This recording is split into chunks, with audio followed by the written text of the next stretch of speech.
My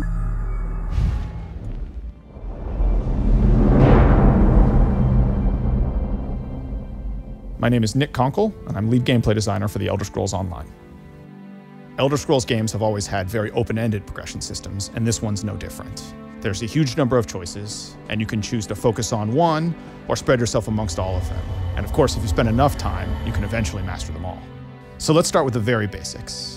As you play the game, killing monsters, doing quests, or exploring the world, you're going to gain experience points that's going to allow your character to level up. It isn't just leveling up that gives you skill points. You can also get them by finding special shards in the world called sky shards, or by doing special quests along the main path. When you do level up, you get a point to spend in an attribute and a point to spend in a skill. Attribute points increase the three basic resource pools in the game: health, magicka, and stamina. Health is drained when you take damage in combat, magicka when you cast spells, and stamina when you sprint or use weapon abilities. Attributes are how you define your character in broad terms. Do I want to be really survivable? Do I want to be a mage caster person? Or do I want to be a physical in-your-face type attacker? Skill points, on the other hand, allow you to define your character in a specific way. So you can spend a point to learn an ability or a spell, and abilities or spells belong to a skill line, which is a thematic connection of abilities. The more you use abilities from a specific skill line, like say Stone Fist from the Earth Magic skill, the more you'll have access to the abilities later in the line, like Petrify or Magma Armor. After you gained enough experience with an ability, you get the opportunity to morph it to further customize your experience with it. So, for example, the Templar ability Rush Ceremony, which heals a nearby ally, can be morphed so that it heals 3 nearby allies, or so that it restores magicka to you when you cast it. After you've advanced far enough in a skill line, you gain access to ultimate abilities, which are some of the most powerful abilities in the game. Things like Dragon Leap on the Dragon Knight, or Overload on the Sorcerer, or Nova on the Templar. Ultimate abilities work a little differently from the rest of the abilities in the game. They don't consume magicka or stamina. Instead, you have to build up for the opportunity to use them, and then when you do, you can have a devastating effect on the battlefield.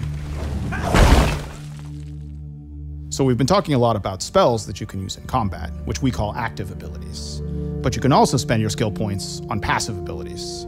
And those have a more subtle effect that's permanent on your character. So it can be things like increase the damage you cause with fire spells, or something like where your lightning magic will have a chance to cause the target to disintegrate instantly and turn into a pile of ash. There are 2 decisions you make at character creation that will affect the skill lines you have as you progress your character further. Your race, which gives you a set of abilities that helps define the identity of that choice, and your class, which actually gives you 3 unique skill lines that follow a general theme without actually forcing you into a specific role. Your class and race skills only represent a fraction of what's possible to get in the game, though.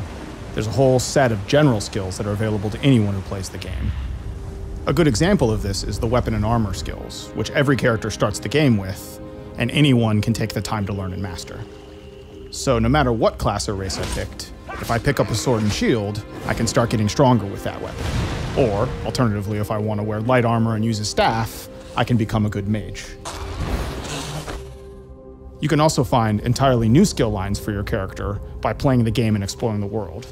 This ranges from relatively easy things to do, like join the Mages Guild or join the Fighters Guild, or by finding out in the world the opportunity to become a werewolf or a vampire. Getting one of these new skill lines gives you the opportunity to get special abilities that wouldn't be available to your character otherwise. We've really only scratched the surface of all the different combinations of builds and abilities that players have been making using this progression system, and that's what you'd expect at an Elder Scrolls game. It's all about player choice. You can build the character the way you want to, and we can't wait to see what you guys come up with.